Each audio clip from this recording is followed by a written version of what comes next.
আটাইকে নমস্কাৰ জনাইছোঁ। আজি বহুদিনৰ মূৰত আহিছোঁ এটা নতুন ভিডিঅ'ৰ সৈতে। আজি মই আগবঢ়াবলৈ লৈছোঁ অসমীয়া চুটিগল্পৰ ধাৰা সম্পৰ্কে এটি আলোচনা।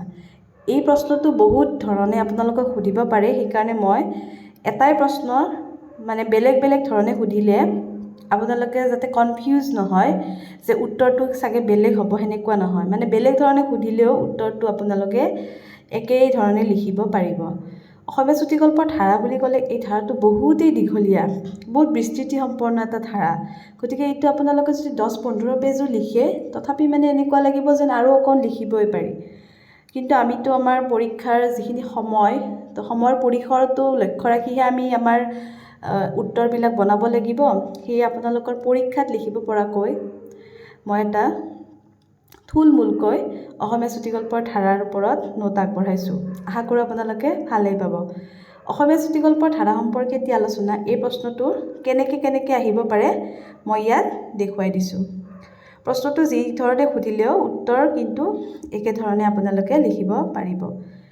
মই পঢ়ি দিছোঁ এবাৰ। অসমীয়া চুটিগল্পৰ ধাৰা সম্পৰ্কে এটি আলোচনা, অথবা চুটিগল্পৰ জন্ম আৰু বিকাশৰ এটি ধাৰণা, অথবা অসমীয়া চুটিগল্পৰ গতি প্ৰকৃতি সম্পৰ্কীয় আলোচনা এটি আগবঢ়োৱা, এনেকৈও দিব পাৰে। অথবা আলোচনীৰ পাতত অসমীয়া চুটিগল্পৰ জন্ম আৰু বিকাশ কেনেদৰে হৈছে এটি চমু আৱাস দাঙি ধৰা, এনেকৈ প্ৰশ্নটো সুধিব পাৰে। এতিয়া আহিছোঁ উত্তৰৰ পিনে।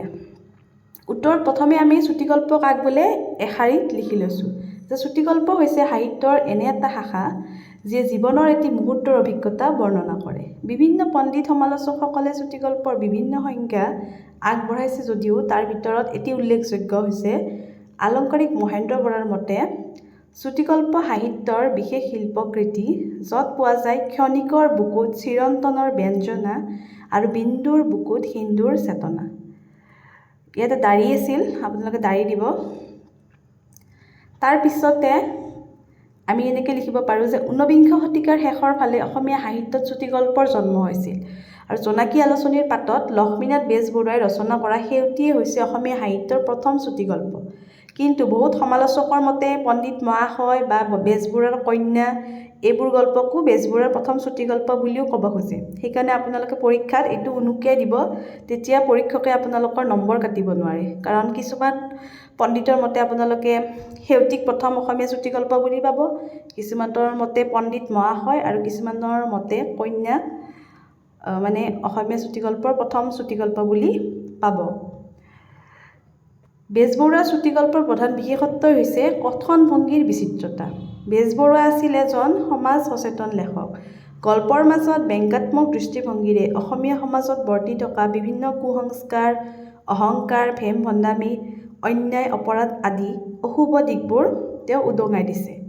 বেজবৰুৱাৰ মলক গুণগুণ, ঘণ্টাকৰ্ণ শৰ্মা, ভেমপুৰীয়া মৌজাদাৰ, জাতিৰামৰ জাত এইকেইটা হৈছে বেজবৰুৱাৰ গল্প।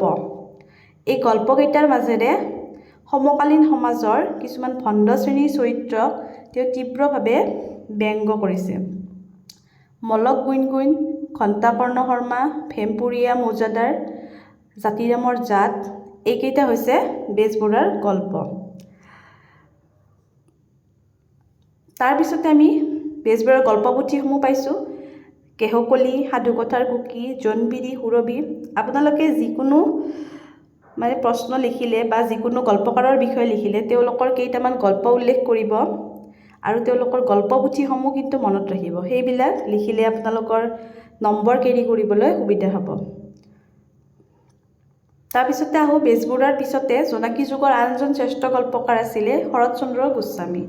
শৰৎচন্দ্ৰ গোস্বামীৰ গল্পপুথিসমূহ হৈছে গল্পাঞ্জলি, মইনা, বাজিকৰ আদি। এই পুথিসমূহত থকা গল্পৰ মাজেৰে চুটিগল্পই আঙ্গিকৰ ক্ষেত্ৰত বহুখিনি বিকাশ লাভ কৰিলে। গোস্বামীৰ গল্পত বাস্তৱধৰ্মী বিষয়বস্তু, অনাড়ম্বৰ ভাষা, বাকচাতুৰ্যতা আদি বিশেষত্ব দেখা যায়। ভাৱবস্তুৰ দিশত গোস্বামীৰ গল্পত ৰোমেণ্টিক কোমল অনুভৱ পঢ়িবলৈ পোৱা যায়। জীৱনৰ প্ৰতি এক মানৱীয় দৃষ্টিভংগী থকাৰ বাবে গল্পত সমাজৰ অসহায় দুৰ্বল শ্ৰেণীৰ মানুহৰ জীৱন চিত্ৰণত গভীৰ কৰুণ ৰসে পাঠকৰ মনত সাঁচ বহুৱালে। ঘটনাৰ ঐক্য, ভাষাৰ সংযোগ আৰু কাব্যিক অনুভূতিৰ গভীৰ আবেদনৰ বাবে তেখেতৰ গল্পই অসমীয়া চুটিগল্পক বিকাশৰ বাটত বহু দূৰলৈকে আগুৱাই আনিলে। জোনাকী যুগৰ আন এজন গল্পকাৰ হৈছে দণ্ডিনাথ কলিতা। সাতসৰী নামৰ গল্পপুথিৰে আত্মপ্ৰকাশ কৰা দণ্ডিনাথ কলিতাৰ গল্পৰ বিষয়বস্তু আৰু কথনভংগী সৰল আৰু গতানুগতিক। সমাজৰ আদ্যৱন্ত শ্ৰেণীটোৰ ব্যক্তিকেন্দ্ৰিকতাৰ বলিস্বৰূপ সাধাৰণ শ্ৰেণীৰ জীৱন যন্ত্ৰণা কলিতাৰ গল্পৰ মুখ্য উপজীব্য। বিষয়বস্তুৰ শিশুসুলভ পৰিকল্পনা, কথনভংগীৰ জড়তা আদি অনেক ত্ৰুটিৰ বাবে কলিতাৰ গল্প উন্নত হৈ নুঠিল। তথাপিও ক'ব লাগিব কলিতাৰ গল্পসমূহ অসমীয়া সাহিত্যৰ বাবে এটা অপৰিহাৰ্য অংগ, কাৰণ কলিতা হৈছে অসমীয়া চুটিগল্পৰ আৰম্ভণি যুগৰ গল্পকাৰ। জোনাকী যুগৰ আন এজন গল্পকাৰ হৈছে সূৰ্যকুমাৰ ভূঞা। তেখেতৰ গল্প সংকলনৰ নাম হৈছে পঞ্চমী। এওঁ নিজকে সমাজ সমালোচনাৰ পৰা আঁতৰাই ব্যক্তি হৃদয়ৰ গোপনীয়তা প্ৰকাশ কৰিছিল।